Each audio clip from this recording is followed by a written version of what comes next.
What we have been told is basically through the warn letter received from American Airlines this morning, we were advised by the company that effective August 31st of this year, they expect to have an overage of up to 900 flight attendants. So what that means is we will go through a step of voluntary or voluntary choices for flight attendants to try to reduce that number and mitigate what might eventually be layoffs. We had negotiated a special package with the company last night in anticipation that there would be some overage for flight attendants who are nearing their retirement age, who are at least 50 years old and have at least 15 years company seniority, to take a voluntary severance, so we call it a voluntary bridge to retirement, where they'll receive $15,000 and some special medical and past benefits until they reach the normal early retirement age, at which point they would jump up to the full retiree medical and travel.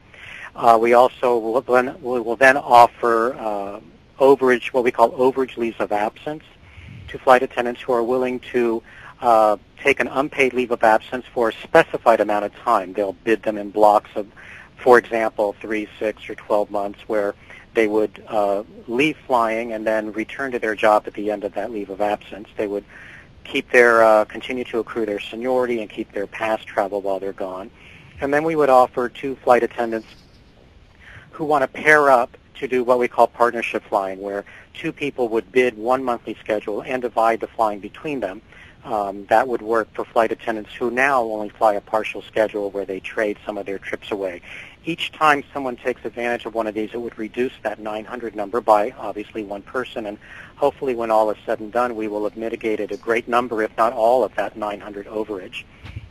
You were aware that there were going to be some cuts based on the announcement they had previously made that they were going to try to cut 8% of their route structure by the end of the year, correct? Yes, actually the amount of reduction in domestic flying was approaching 11 to 12%.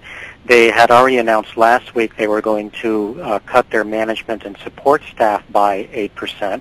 And they had announced a couple weeks ago, and also some in May, some specific routes that were going to be cut starting this fall.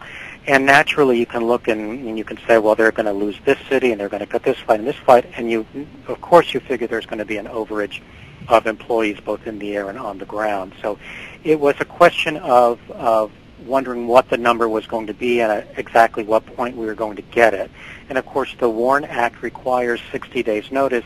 And knowing that these cuts were coming up, some of them beginning in September, we just started to count back and could kind of figure out the date we were going to get it, because typically these would take effect at the beginning of one of our contractual months, and for us, September begins August 31st. So that's why today was the time limit for the WARN letter. So it was really just a number, how much the company would figure that they would be over come that date, taking into consideration normal attrition, etc.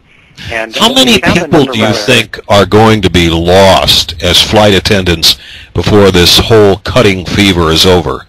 Well, are you speaking just with American or with the industry? With the airline industry, yeah, domestically. It seems to be significant. I mean, we have, we hope that by the end of this fall, we'll have a better idea of what this industry looks like as a whole. Most of the major carriers have announced significant cutbacks, larger than we have in many cases. And I think the face is going to be completely different. If you turn the clock ahead a year, it's going to be a completely different industry. But we're hoping that the employment level and the labor situation will become stabilized. The fuel situation, though it may never become cheap, will at least become stabilized so that companies can make plans and not have to face the volatility they're facing right now. I could not possibly give you a number as to what I would think flight attendants or airline employees in general, how many might be lost through job cuts in this. We're hoping that a lot who are ready to retire will take that step and reduce the number of job losses. But it's really unprecedented to see this much driven by economic forces.